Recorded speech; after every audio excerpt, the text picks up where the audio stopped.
Bueno, pues hermanos, una vez más, bienvenidos a Iglesia Bautista de la Vid. Yo soy el pastor Philip Levant, el pastor de esta iglesia, y estamos aquí celebrando lo que Dios está haciendo en nuestra familia, también buscando de Él por lo que estamos sufriendo y buscando que Dios se manifieste poderosamente. Amén. Y hermanos, hoy yo no voy a predicar, les quiero presentar al pastor Eddie Lago. Hermanos, nos da mucho gozo que puede estar aquí con nosotros. Sí, denle bienvenida. Hermano, el pastor de una iglesia cerca de aquí, somos vecinos. Está en la iglesia bautista americana de North Richland Hills. Él está pastoreando la obra hispana. Y hermano, pues nos da mucho gozo que está aquí con nosotros. Dios lo bendiga. Antes de abrir la palabra, compártanos un poquito de usted mismo, su familia y su ministerio. Y después, hermanos, pues trae la palabra de Dios, la necesitamos. Amén, gloria a Dios, bendiciones, Dios les bendiga a todos. Primero que nada le quiero dar gracias a Dios por mi salvación, amén.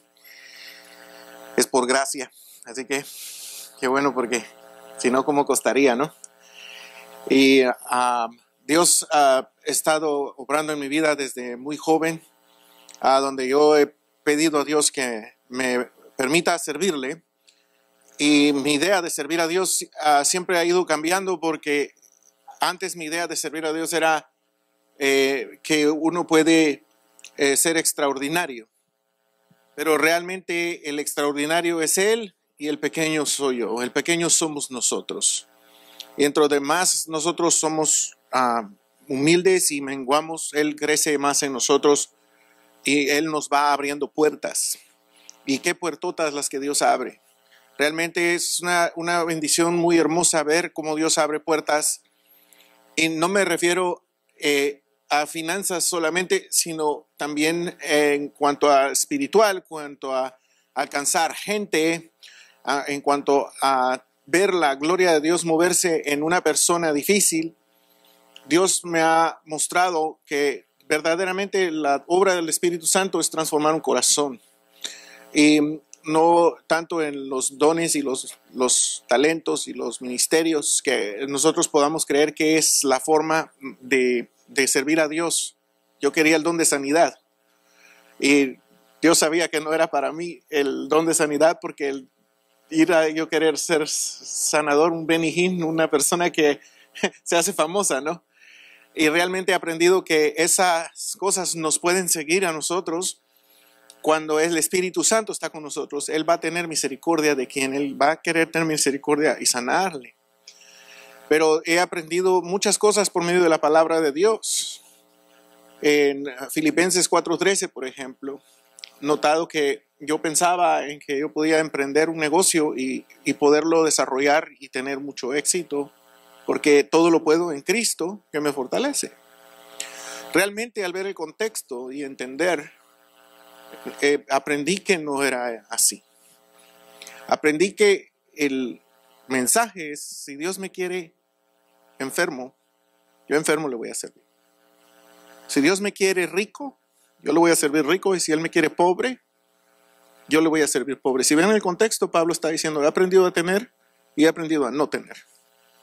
Y después dice en griego original: cualquier situación la he aprendido a sobrellevar en aquel que me fortalece. Al entender la palabra, ya no la estoy modificando a como yo quiero que sea, sino es como Él quiere que sea. Y al tú aceptar tu situación, al tú aceptar cómo estás, Dios te da paz. Dios te da paz en esa situación. Pero créanme que dentro de esa situación nosotros a veces también pedimos, como José cuando estaba preso. José aprendió a tener paz dentro de la cárcel. Pero cuando llegaron los principales del rey que cayeron presos y él los vio desanimados, él les dijo: ¿por qué tienen cabizbajos? ¿Por qué están tristes? Como animándolos. Y él demostró paz dentro de la situación, pero también dijo: cuando salgan de aquí, al que salió, el que iba a quedar vivo, le dice: ahí te acuerdas de mí cuando ya estés allá afuera. Y le dices al rey que yo estoy aquí injustamente, ¿no? Al faraón. Ahí demuestra también que él quería salir. O sea, somos humanos y tenemos necesidades y las tenemos que poner en las manos de Dios, pero también tenemos que aprender a aceptar lo que Dios quiere hacer en nuestras vidas. ¿Cuántos dicen amén? Amén, amén. Dios, llegué a la iglesia de North Richland Hills como 10 años atrás, más o menos con mi familia, y le ofrecí al pastor que estaba en pie que si quería abrir un departamento de español, y yo estaba a la disposición, y si era necesario ir al seminario, yo iba al seminario, pero que él contara conmigo. Me dijo, está bien, vamos a ver. 5 años después, no hizo nada de eso, pero se fue con el Señor. El pastor Tommy ha fallecido ya como hace 5 años. Y Dios trajo a otro pastor, Scott Mace, y ahora Scott empezó el departamento de español aproximadamente hace 5 años. El primer pastor se retiró, ya estaba viejito, era misionero, y ya dijo, no, pues ya me tengo que retirar, ya no doy más, ya su rendimiento es diferente, amén. Entonces al año de estar él ahí se retira y traen otro pastor. Él era estudiante para seminario de doctorado, y él estuvo con nosotros como 1 año también. Y después que él se va, dicen que iban a cerrar el departamento de español porque no estaba funcionando, pero la gente está ahí. Entonces un hermano y yo fuimos a hablar, decir que no lo cierren porque hay mucha gente hispana y sus hijos están en las escuelas y tienen ya 2 años. Y mi preocupación era que ellos fueran a terminar ambulantes en iglesias erróneas o cualquier otra cosa. Y gracias a Dios nos dieron la oportunidad de continuar. Oraron para dejar a nosotros encargados del departamento de español. Y ya llevamos 3 años ahí. Estoy estudiando en el seminario. Si Dios quiere, vamos a sacar también un doctorado. Y cursamos un instituto bíblico en el cual el doctor David Alexander estuvo asistiéndonos en la enseñanza también en la iglesia todos los miércoles. Ya terminamos ese ciclo, pero ahora yo quedé como director del instituto para la gloria de Dios. Entonces, mi crecimiento en la palabra de Dios últimamente, estos últimos 3 años, ha sido más por mi deseo de dar palabra de Dios y no mis ideas como antes. Así que vamos a ver qué puedo exponer de la palabra con ustedes hoy. Le pido a Dios que sea Él quien habla y no yo. Y les pido a ustedes que reciban la palabra. Amén. Yo iba a hablar de Santiago 1:26, porque dice que desechen toda malicia y reciban la palabra. Y el mensaje ahí es que recibir en griego tiene 2 palabras, en español solo una, ¿verdad? ¿Me reciben? ¿Ya me recibieron? ¿Ya recibieron su cheque del pago de la semana pasada? ¿Ya recibieron su título universitario? ¿Ya recibieron? O sea, recibir es una sola palabra, pero en griego son 2. Una es la palabra dekomai y la otra es la palabra lambano. Y lambano es la palabra que se usa cuando uno va a recibir un título, un conocimiento, un reconocimiento o un objeto. Eso es recibir activamente. Entonces, usted puede decir, yo voy a ir y hacer un doctorado, yo voy a sacar griego, arameo, hebreo. Usted puede decir que usted va a agarrar sus concordancias y estudiar la palabra de Dios para conocerla bien y toda. Pero cuando Santiago dice recibid la palabra, no está diciendo la palabra lambano. Está diciendo la palabra dekomai, que significa recibir como cuando tú recibes a alguien en casa. Es una forma de recibir la palabra con amor y con gozo. No es memorizar, es entender no es aprenderla y conocerla solamente porque se olvida. Es de entenderla y ponerla por obra. Por eso dice que no seamos oidores olvidadizos. Esa iba a ser la descifración que estaba pensando. Pero Dios me puso en mi corazón a hablar del Evangelio. Es una iglesia muy bonita y estaba mirando el lema de la iglesia. Yo soy la vid verdadera y vosotros los pámpanos. Y dije, bueno, qué bonito que los conozca. Ahora quiero introducir también, nosotros también tenemos un lema y es Romanos 1:16. Si pueden ver su palabra, vamos a leer 16 y 17. Según Matthew Henry, el contexto es un poquito más amplio, son 4 versos, pero vamos a leer Romanos 1:16 y 17. Si nos ponemos de pie para la lectura de la palabra, se los voy a agradecer mucho. Amén. Dice Pablo a los romanos: porque no me avergüenzo del evangelio, porque es poder de Dios para salvación a todo aquel que cree, al judío primeramente y también al griego.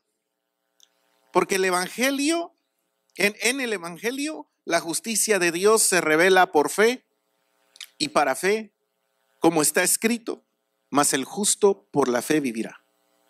Gloria a Dios. Pueden sentarse, amén. Que el Señor bendiga la lectura de su palabra.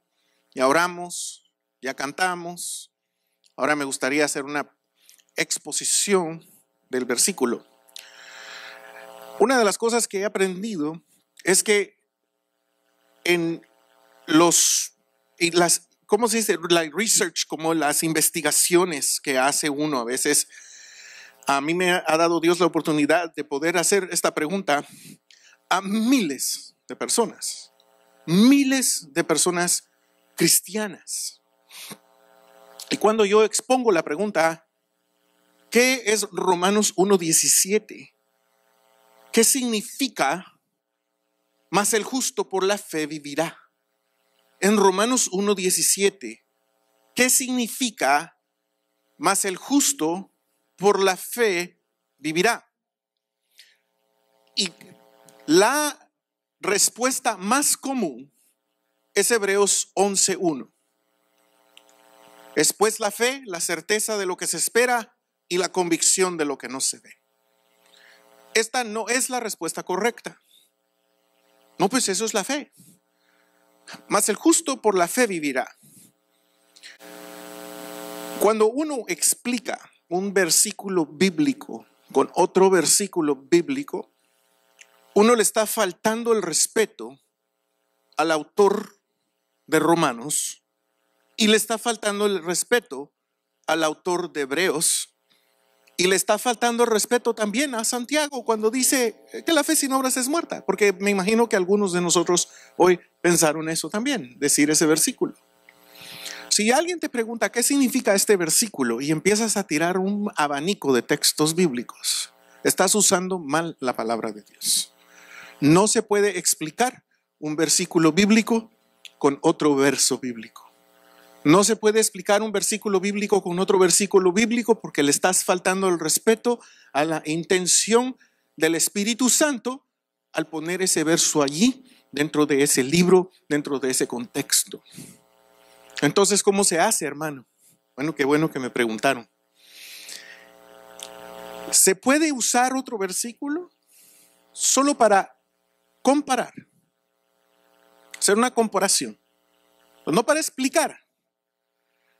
¿Cuántos conocen qué es un carro? ¿Todos conocen qué es un carro? Y si yo les pido que me expliquen un carro, ¿qué es un carro? Si tú me explicas el carro con el mismo carro que está ahí y empiezas a describir ese carro, es negro, tiene 4 llantas, tiene 4 puertas, ese específico es de 4 cilindros, y empiezas a explicarme ese carro, con el carro yo te voy a entender el carro. Pero si empiezas a decir, ¿ves ese carro que está ahí? Sí.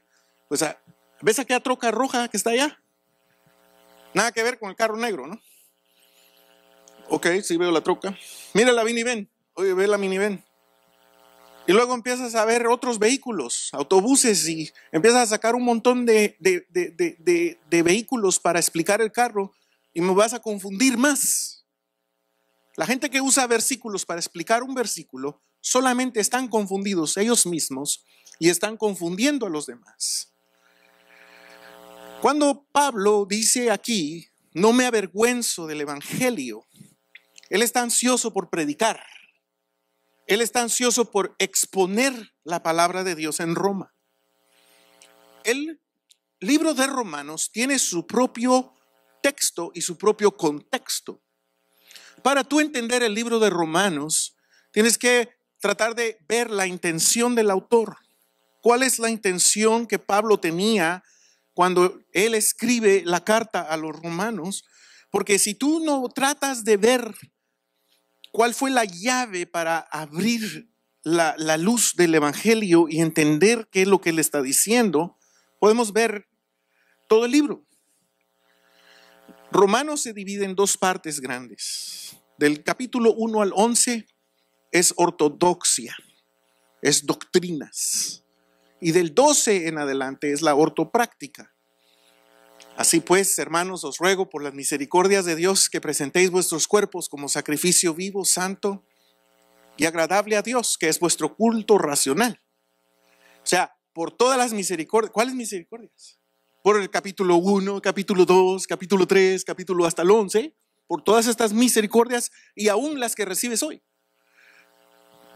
Les ruego que presenten su cuerpo como sacrificio vivo. Entonces ahí empieza la práctica de todo lo que él dice en estos capítulos. Entonces la pregunta es ¿cómo?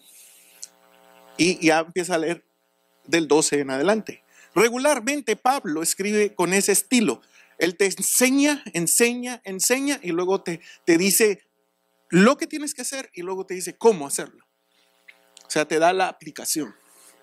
So, tienes que tratar de ver toda la intención del autor en esta carta. Desde el ángulo del autor podemos mirar si Pablo está escribiendo para su agenda de él. Y podemos ver que esa no era la forma de Pablo, pues él mismo descartaba y desechaba todo de él por ser esclavo de Dios y escribir. Hay varias teorías que hablan de que era del ángulo del autor y hay teorías que hablan del receptor, de los destinatarios. Y podemos ver también que está el ángulo de ambos. El que a mí me parece más es en el ambiente histórico, cuando usas otros versos bíblicos para ilustrar, que es lo que voy a hacer yo, o comparar. Quiero que sea el enfoque en Romanos 1:16 y 17, para explicar correctamente un versículo, para que entiendan cómo explicar Romanos, por decir 1:17, más el justo por la fe vivirá, sin usar Hebreos 11:1, sin usar Santiago, sin usar otros versos bíblicos que solamente van a confundir a la gente y los van a confundir a ustedes mismos. Hoy espero que pueda lograr dar los ejemplos exactos o más correctos para que ustedes salgan de aquí meditando cómo he usado yo mal la palabra y cómo la puedo usar bien de hoy en adelante. Pero al usted poder comprender esto, también la intención es de que usted se arrepienta de todas las veces que usó mal la palabra de Dios. Cuando dice Santiago, recibid la palabra, tiene que notar usted que él está enseñándole a gente que ya era cristiana y le está diciendo que deshagan toda malicia, que se deshagan de toda maldad, que se deshagan de todas esas cosas que son retracciones, para que usted reciba la palabra de Dios arrepentidamente. Si usted recibe la palabra de Dios arrepentidamente, conforme usted va entendiendo dónde la usó mal, usted va a pedir perdón. Porque hoy usted sabe más que el día que se convirtió. Y Pablo está hablando con cristianos como yo hablando con cristianos. Veamos que Pablo habla a un grupo a una iglesia que él no fundó. No es una epístola, es una carta. Muchos dicen que es el evangelio completo. realmente esto no es cierto, porque si fuera el evangelio completo tuviera la muerte de Cristo, amén, la resurrección, o sea, todas las partes del evangelio.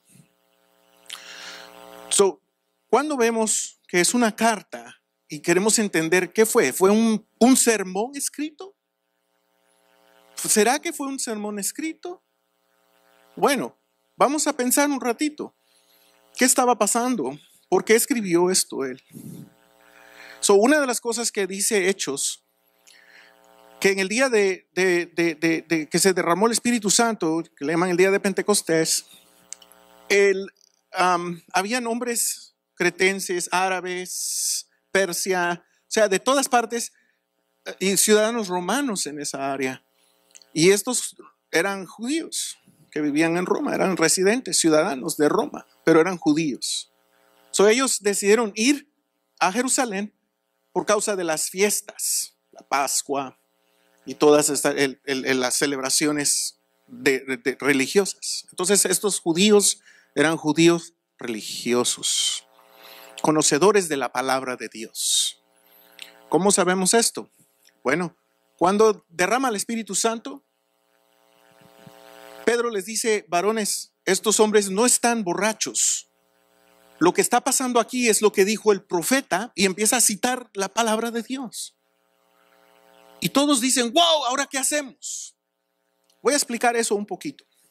¿Cuántos han oído que estamos esperando el arrebatamiento? Levante su mano. La mayoría. La mayoría están conscientes de que hoy nosotros estamos esperando el arrebatamiento. ¿Qué significa eso?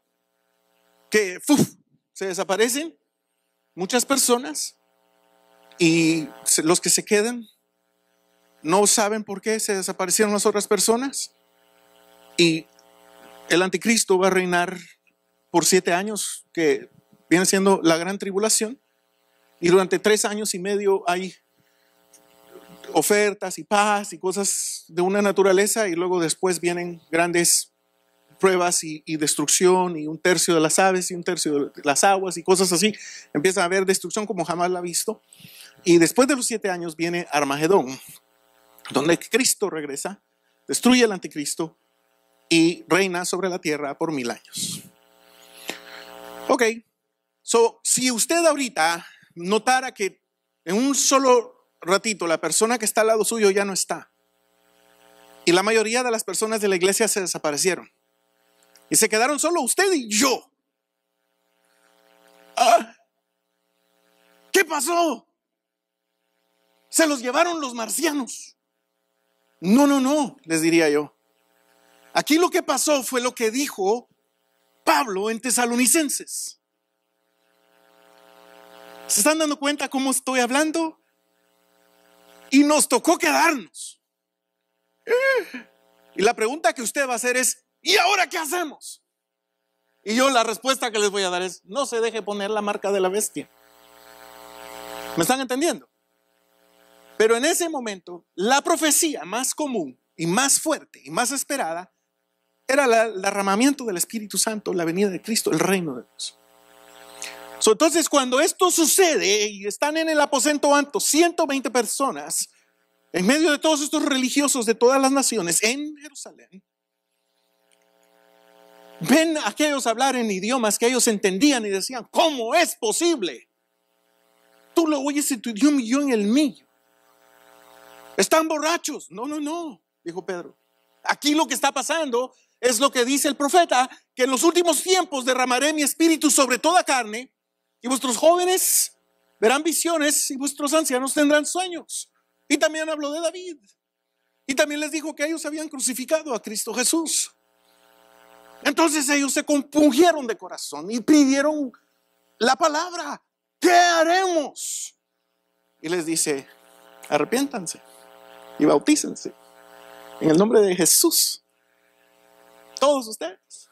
Y dice que ese día se bautizaron como 3000 personas. ¿Cuántos dicen amén? Dele palmas a Cristo, pues vamos a ver si están contentos un poquito. Ahora, estos dice que se quedaron más tiempo. Se quedaron algunos días recibiendo enseñanzas de los apóstoles de esta naturaleza. Les están enseñando, si vemos bien el contexto, donde dice la palabra de Dios que Jesús es el Cristo.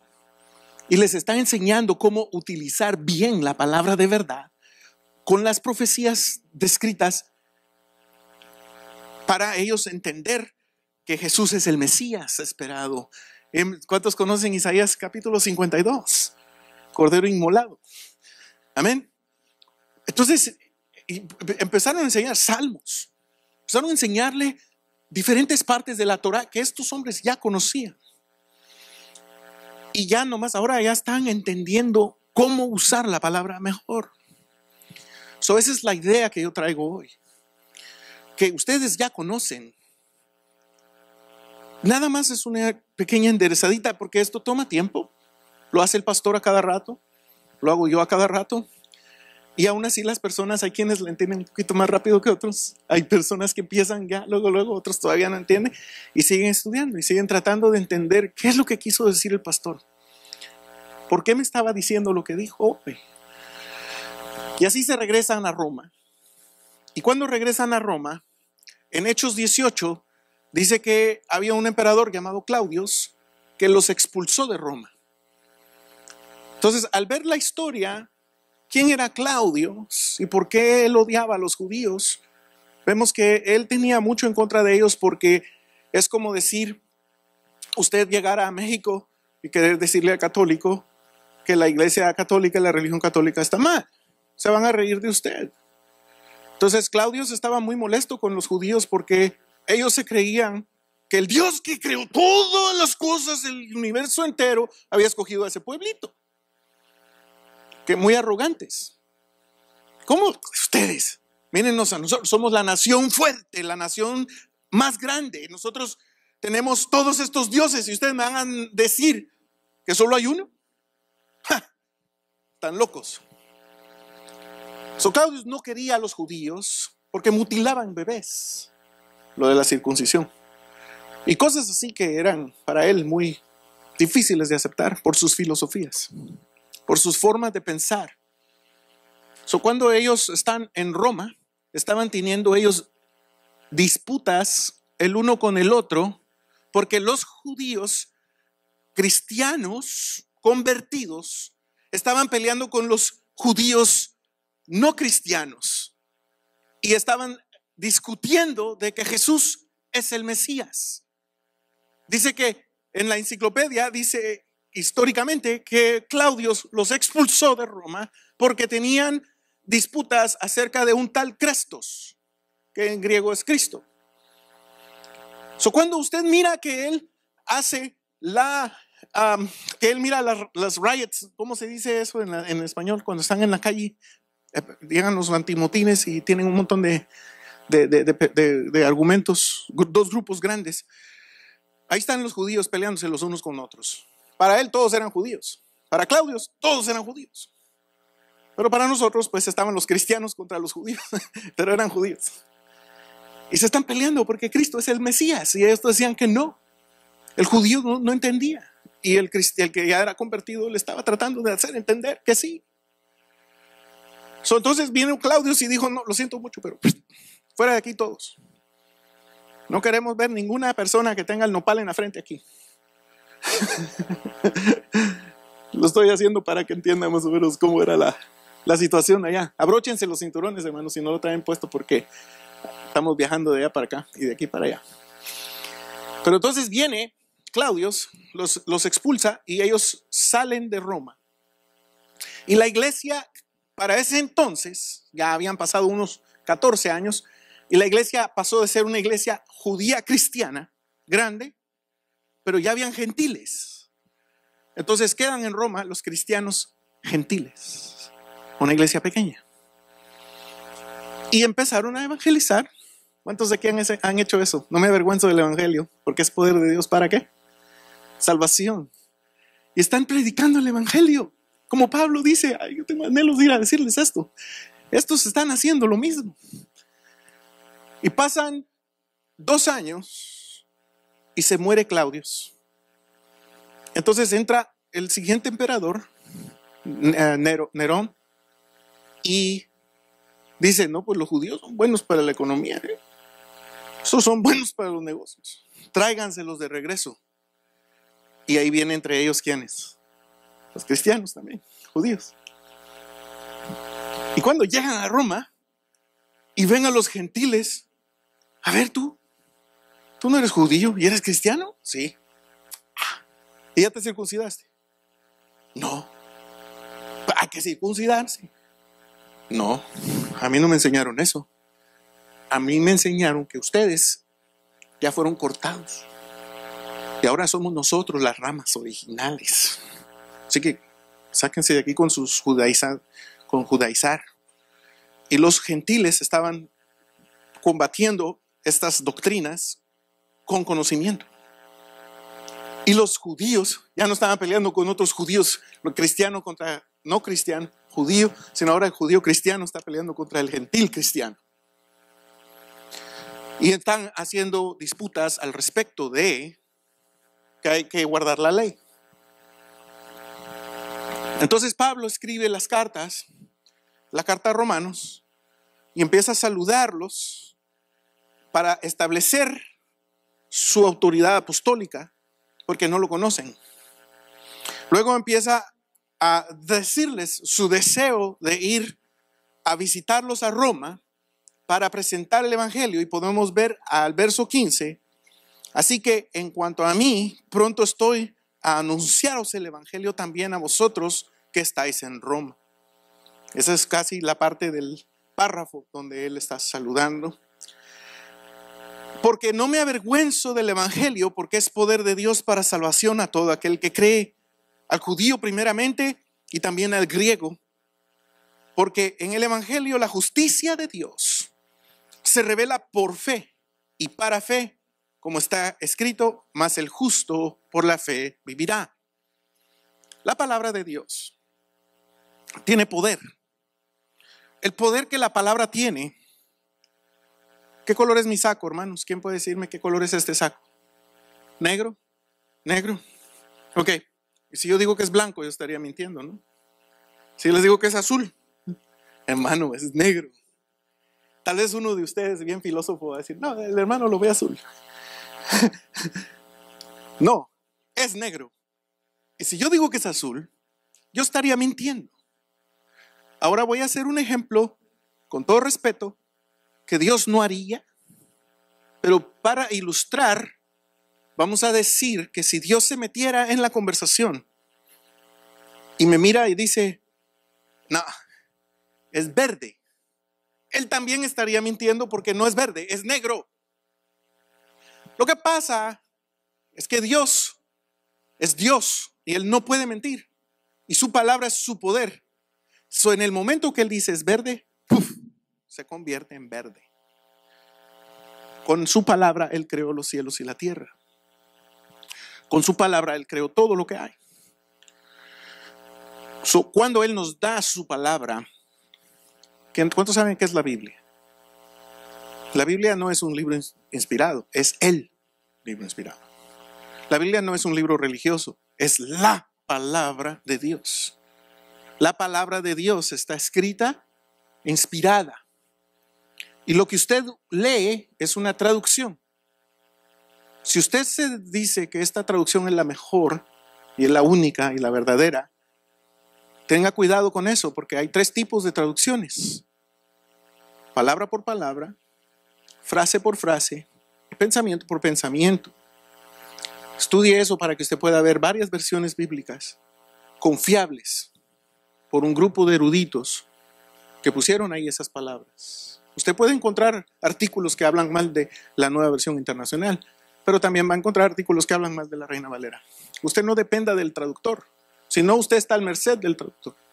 Usted investigue, analice, escudriñe, aprenda. Porque usted no puede aprender, va a tener que aprender griego, 6 años de griego y aún así no lo va. Usted aprenda de las traducciones que tenemos ahorita, puede buscar algunas palabras en griego, como dice la introducción, pero que su enfoque sea el mensaje global. ¿Cuál es el mensaje global entonces? Bueno, la palabra de Dios tiene poder para salvación. Dice, yo no me avergüenzo del evangelio porque es poder de Dios para salvación. ¿Qué salvación de qué? Ay, Cristo murió por ti para perdón de tus pecados. ¿Cuáles? Si no entiendes el evangelio, ¿cómo vas a entender las buenas nuevas si no entiendes las malas? ¿Cuál es la mala noticia, hermanos? La mala noticia es que tú te mereces el infierno. Si Dios es justo y es bueno y es verdadero, sí, si es justo, tú te vas a ir al infierno. Porque esa es la paga del pecado, la muerte. Entonces, para entender esta parte, hagamos de caso que vamos a hacer una ilustración también. Tienes un hombre que puede cumplir toda la ley. ¿Ok? Dice la Biblia que no hay justo ni uno. ¿Ok? Si hay uno, pero digamos por ilustración, ¿verdad? Por razones de ilustrar, hay un hombre que camina sobre esta tierra y él puede cumplir toda la ley y es santo. Entonces, él no podría morir porque dice que la paga del pecado es muerte. Hermanos, si Cristo, digamos, si viene Dios hoy, ¿usted cree que lo podemos matar? Ya lo hicimos hace 2000 años. A este hombre lo tendríamos que matar también, así como matamos a Cristo Jesús. ¿Cuál es la diferencia? Bueno, Dios es infinito, ¿verdad? ¿Cuántos dicen amén? ¿Dios es qué? Omnipotente, omnisciente. Él es infinito, Él es el eterno.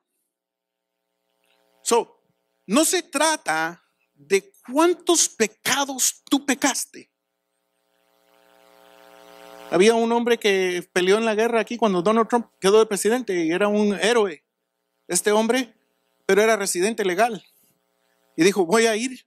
Ya tenía medallas de honor, ya tenía muchas tours de guerra. Era un hombre muy ejemplar.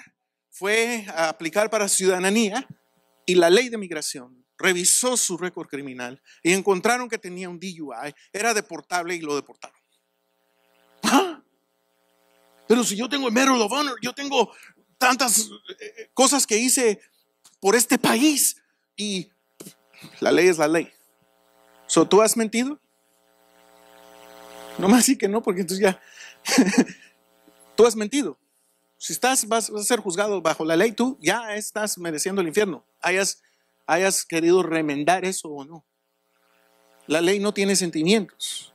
No se trata de cuán grande es tu pecado. Si tú tienes un pecado chiquito, tú pecaste. Tienes una serie de pecados. Eres un asesino en serie. Tú tienes pecados. Dios te va a juzgar y Él va a poner el castigo adecuado a cada uno, pero cuando Cristo vino a morir en la cruz, vino a morir por tanto el asesino en serie como el que no apenas rompió un plato, como dicen algunos que se creen mejor que el otro. No te compares. Tú te mereces la muerte. No se trata de cuántos pecados tienes, ni se trata del tamaño de tu pecado, sino se trata de contra quién tú pecaste. Tú pecaste contra el santo, santo, santo. Tú pecaste contra el eterno. Por tanto, tu paga es eterna. ¿Ya entendieron? Me quedé callado un ratito a propósito. Entonces, esa es la mala noticia. Que se necesita una muerte santa. No, ni siquiera con tu propia muerte puedes pagar tus pecados. Ponle que ni una eternidad en el infierno pagaría por tus pecados, porque no hay fin en una eternidad. Entonces, ¿qué haremos? Qué bueno que preguntar. Dice la palabra de Dios que es por fe. Ahí dice, no me avergüenzo del evangelio porque es poder de Dios para salvación, dice, ¿verdad? ¿Y de qué nos salva? De la condenación del pecado. Ya ahora tú ya no tienes que recibir esa paga, ya no tienes que recibir esa muerte, ya no tienes que recibir ese castigo, porque todo ese castigo cayó sobre Cristo Jesús. Dele palmas a Cristo, pues.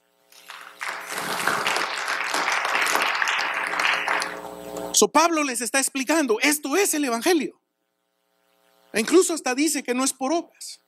Y pasa los primeros 3 capítulos acusando tanto a judío como a gentil de pecadores.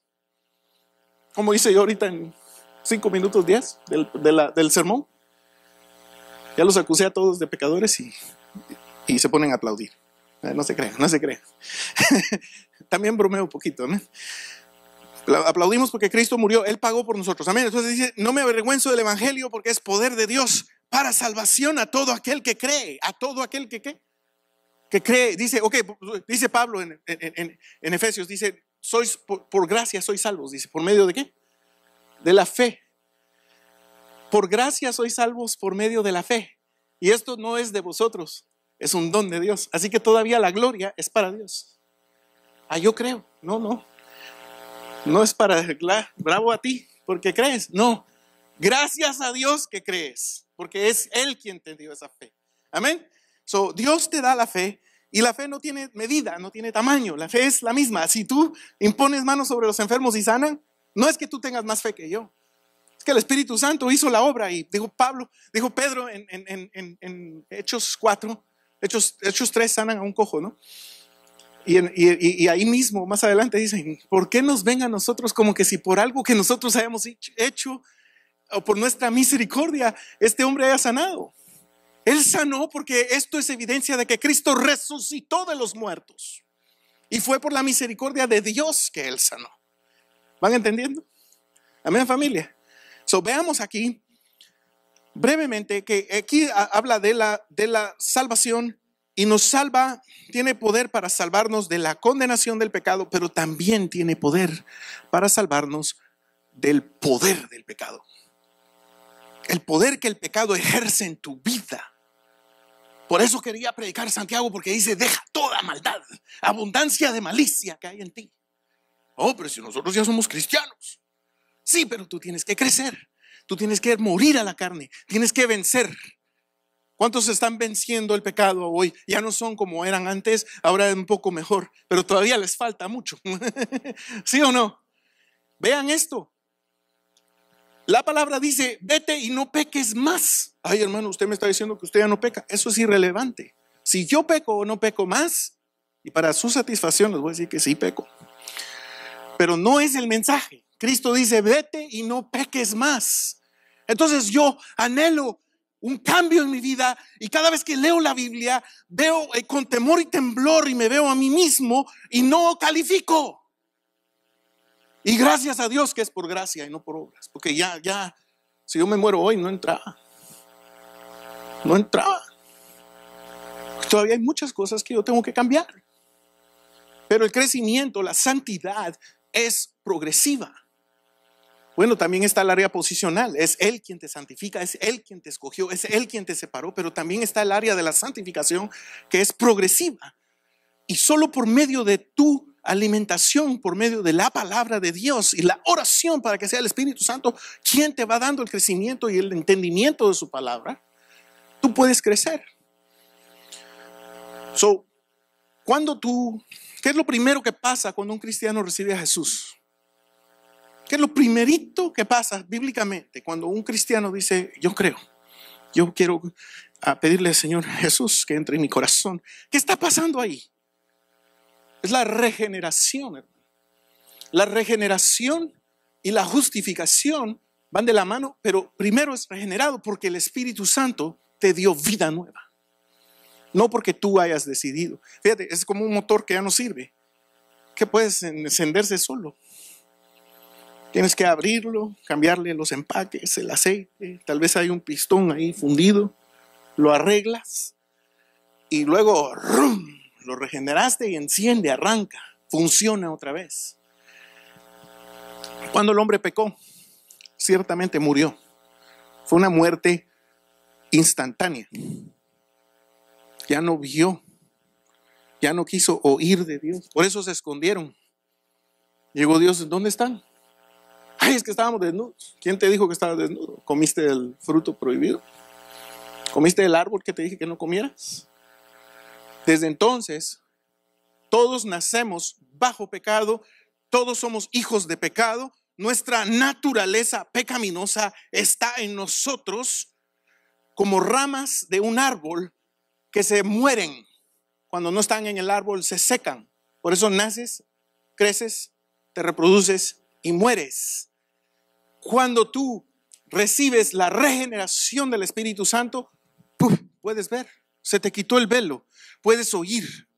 Pero antes tú estabas muerto en tus delitos y pecados y no querías oír de Dios. Cuando tú hablas con alguien del evangelio y no te quiere oír, es porque está muerto espiritualmente. No ve lo que tú ves. No entiende lo que tú entiendes. No quiere oír nada de Dios. Ay, vienen esos evangélicos otra vez. Sáquenlos de aquí. Algunos hasta te quieren matar porque están muertos en sus delitos. Son asesinos, mentirosos, mal hablados, mal pensados, llenos de discordia, llenos de amargura. Están muertos. Pero tú estás viendo que el evangelio es poder de Dios para salvación. Entonces, cuando tú les predicas la filosofía de que el cristianismo y la iglesia y la historia de la iglesia y que creemos y no creemos en María, se van a convertir. O cuando tú les predicas la palabra de Dios y les hablas del evangelio y lees la Biblia y les dices la palabra de Dios, porque la palabra de Dios es la que tiene poder para transformar, para cambiar, para convertir a cualquier incrédulo, para revelar sus intenciones, para darles crecimiento, para hacerlos semejantes a Cristo. Ahí es donde tenían que aplaudir todos. Denle palmas a Cristo, pues. No se preocupen, en mi iglesia también pasa. Tengo un amigo que es pastor y él es pentecostal. Y los pentecostales dicen que tienen mucha vida, ¿no? Que son más vivos y todo. Entonces le digo, pues los bautistas nos vamos a ir primero al cielo. ¿Por qué? Dice. Porque dice la Biblia que los muertos en Cristo serán resucitados primero, dice.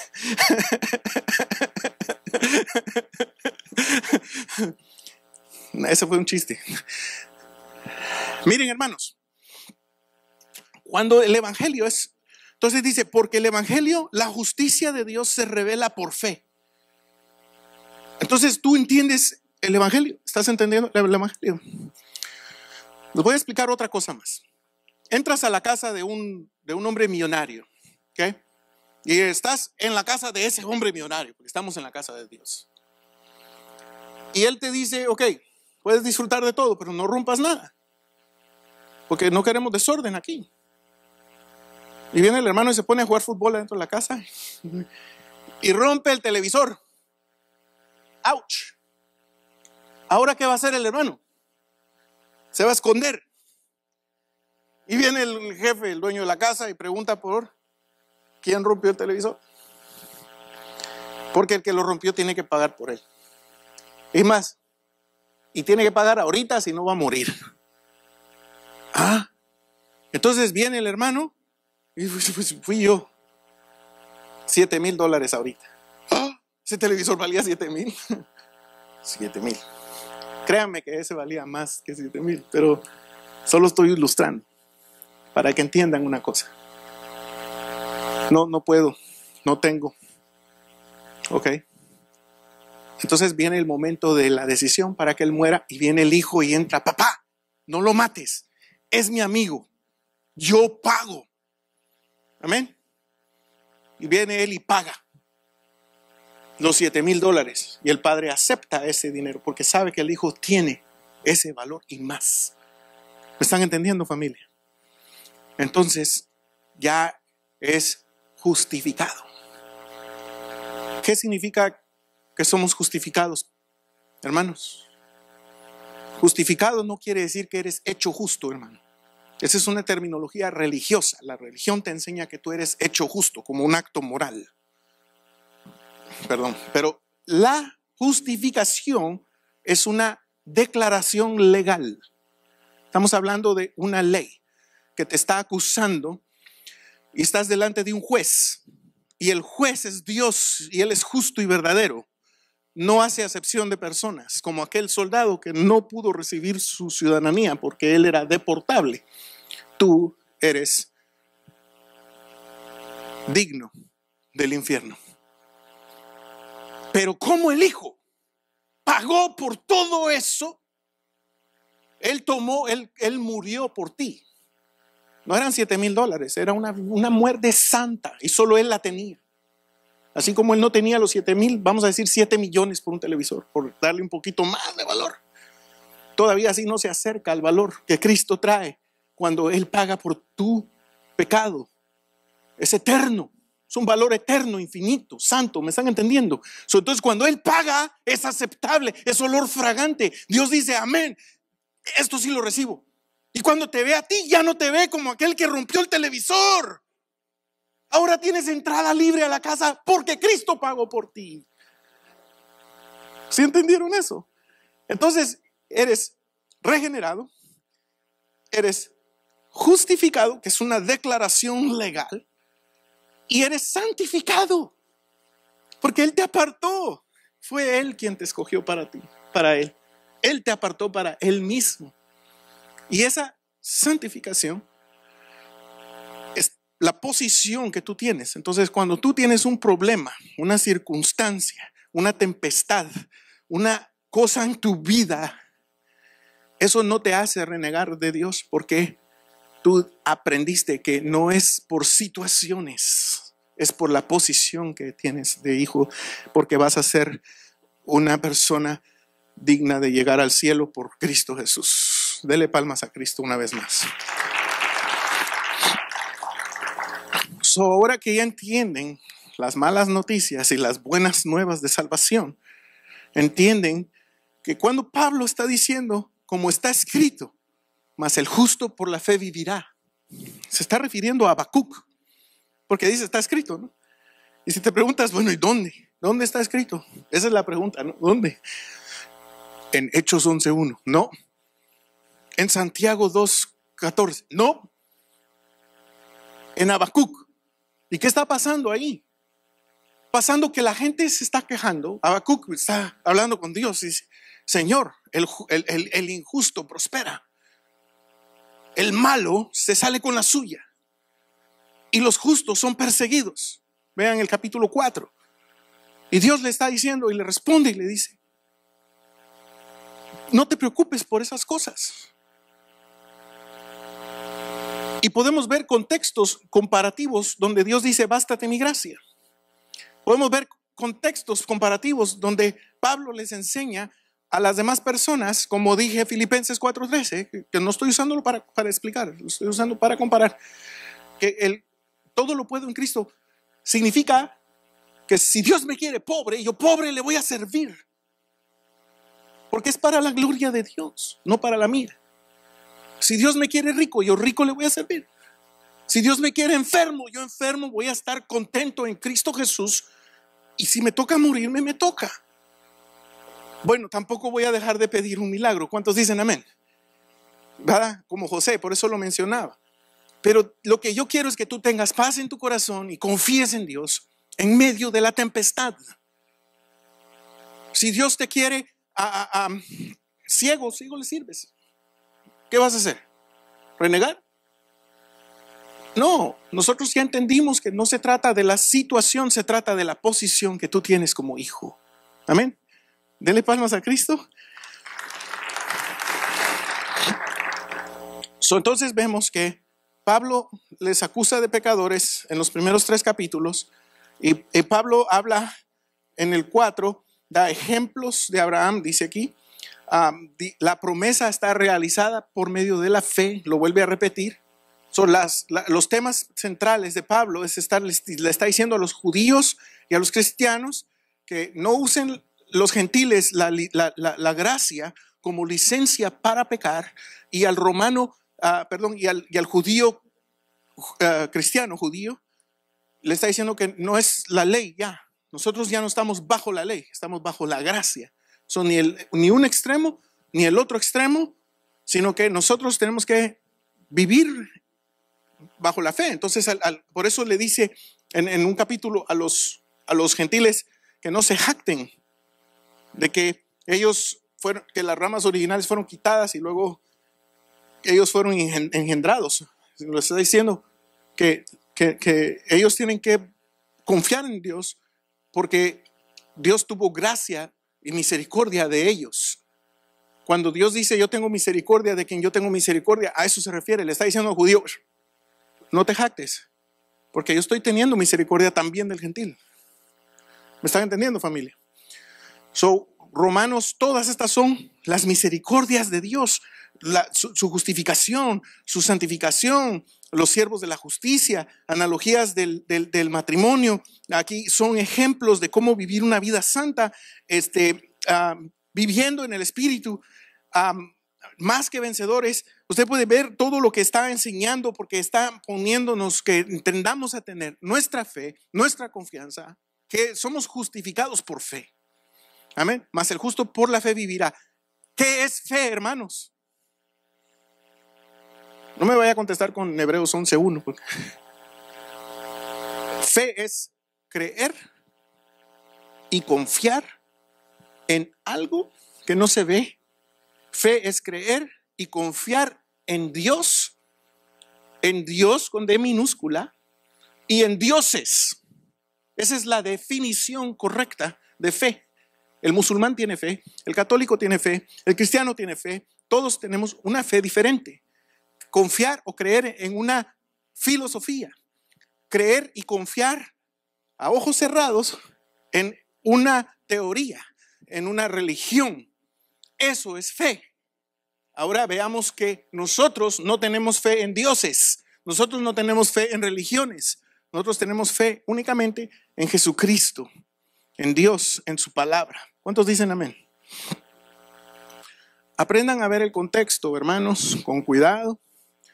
Estudien, porque a usted le corresponde verificar si lo que yo dije hoy es cierto o no. Si hay algo que yo dije que no está bien,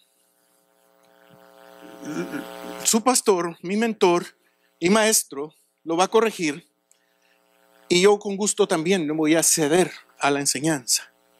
Pero en su mayoría, todo lo que yo les hablé hoy, voy a estar confiado en que todo lo dije bien, pero sé que todavía me falta mucho por aprender.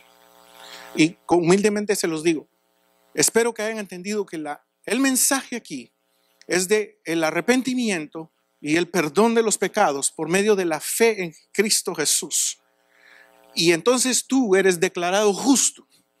Y entonces, como justo, tú vivirás por fe en Cristo Jesús solamente. Amén. Si alguno aquí no ha recibido a Jesús como su Salvador personal, vamos a ponernos de pie todos y vamos a orar, en lo que mi hermano del piano, si me puede acompañar con un poco de fondo.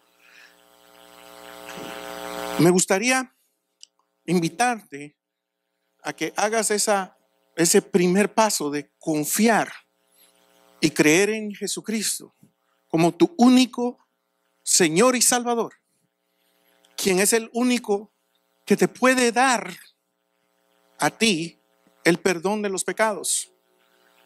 Como hijo de Dios, Él es eterno, Él es santo, Él es justo y verdadero, y es el único que te puede salvar.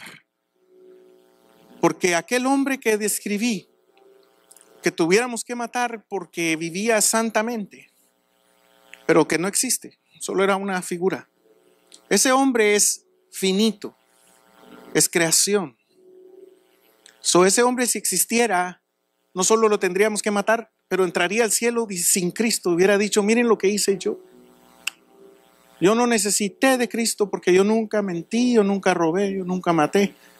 Pero la Biblia no enseña eso, hermano. Además, si ese hombre existiera, ese hombre pudiera salvarse solo él, porque él es finito, es creación. Él tuviera solo el valor de ese hombre. Él tuviera que escoger entre salvar a uno de ustedes o a él mismo. Pero en cambio Cristo, y además ese hombre no existe, según la Biblia no hay justo ni a uno, pero en cambio Cristo Jesús es el eterno. Él tiene el valor para pagar por cada uno de tus pecados, por cada uno de nosotros, infinitamente. No se puede medir el valor de Cristo como el eterno. Él sí te puede perdonar y te puede dar salvación y vida eterna. Y su palabra te da crecimiento. Su palabra te santifica. Su palabra te da crecimiento espiritual. Si hay alguien que quiere recibir al Señor Jesús como su Salvador personal esta tarde, yo le invito a que ore con nosotros. Y no solamente al que quiere recibir al Señor, pero también a ti que ya tienes al Señor Jesús, si tú en algo que yo dije hoy reconoces que has usado mal la palabra, o reconoces que has hecho cosas pensando religiosamente, pensando que era por tus esfuerzos, y reconoces que no es por ahí, yo te invito a que hoy hagas una oración de reconciliación, porque hay restauración en tu vida. Y si tú eres una persona que ha estado caminando en el camino del Señor rectamente, ha entendido este mensaje desde antes que yo lo viniera a predicar, pero quieres más crecimiento en tu vida, estás dispuesto a seguir aprendiendo, quieres servir a Dios, quieres dar fruto, dice, llevará mucho fruto. Quieres ser limpiado para llevar más fruto. Quieres llevar mucho fruto. Yo te invito a que esta hermosa tarde tú también te entregues más al Señor y ores conmigo. Si tú eres esa persona que quiere crecer y llevar mucho fruto, vamos a pedir a Dios que te abra puertas para que tú traigas personas a los pies de Cristo. Tu trabajo es dirigirlos a la palabra de Dios. Tu trabajo es dirigirlos a Dios. Tu trabajo no es convencerlos. Tu trabajo es solamente presentar el Evangelio. Presenta el Evangelio como has aprendido correctamente y no te preocupes por convencerlos, porque eso lo hace el Espíritu Santo. Pero vamos a orar para que te use Dios. ¿Cuántos dicen amén? Vamos a cerrar nuestros ojos y le voy a pedir que todos oren en este momento. Padre, en esta hermosa tarde venimos delante de tu presencia dándote gracias por tu palabra. Gracias por ayudarnos a entender mejor un ángulo más del libro de Romanos y poder entender otros ángulos del libro para poder ampliar nuestra comprensión hacia tu palabra y a lo que el autor intentaba decir. Gracias por abrirnos el entendimiento para nosotros poder ver con claridad el mensaje sin mezclar textos bíblicos y confundir a la gente. Gracias por la claridad en el mensaje, Padre Santo, y te pedimos que nos ayudes a servir. Siga orando con sus propias palabras y diga: Señor, aquí estoy para que me uses. Sigue orando con tus propias palabras y di: Señor, yo quiero ser un siervo tuyo. Señor, yo quiero ser una sierva tuya. Señor, yo quiero alcanzar a una persona más esta semana.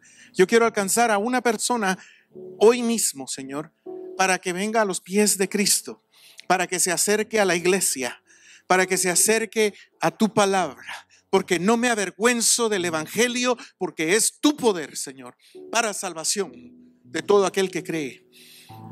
Yo quiero, Señor, transmitir ese poder por medio de tu palabra, Señor, a alguien hoy, porque ando ansioso por alcanzar un alma más, porque ando con esas ganas como Pablo de ir y alcanzar a otra persona, Señor. Siga orando con sus propias palabras, por favor, siga orando. Y quiero que usted que se quiere reconciliar con Dios sepa que hay restauración, que Dios perdona. Dios perdona hasta 70 veces 7, hermano. Dios nos enseña a perdonar. Y el perdón está a la puerta, el perdón está a la disposición para ti hoy. La puerta sigue abierta para que tú cambies y dejes de estar cayendo a cada rato en lo mismo. Deja toda malicia, apártate del mal, apártate de esas detracciones. El Señor te está hablando hoy, el Señor te habló hoy por medio de su palabra. Si tú estás aquí, yo te invito a que ores conmigo. Yo te invito a que tú te reconcilies con tu Creador y le digas: gracias, Señor, por ese perdón. Señor, yo no me lo merezco, pero ahora veo que tú me amas tanto, que tú me amas a mí, que me has permitido escuchar esta buena noticia, que tú me perdonas, Señor. Esta buena noticia de que no es por lo que yo haga, sino es porque yo tengo confianza en ti y sé que me va a costar cambiar. Pero por medio de tu palabra yo seguiré en crecimiento y yo me entrego a ti hoy. Yo me entrego, Señor, en este momento. Dile: Señor, yo me entrego. Yo me entrego a ti, Señor. Perdóname porque soy pecador. Perdóname por mi malicia, Señor. En el nombre de Cristo Jesús. Gracias, Señor. Amén. Dele palmas a Cristo, dele palmas al Señor. Amén.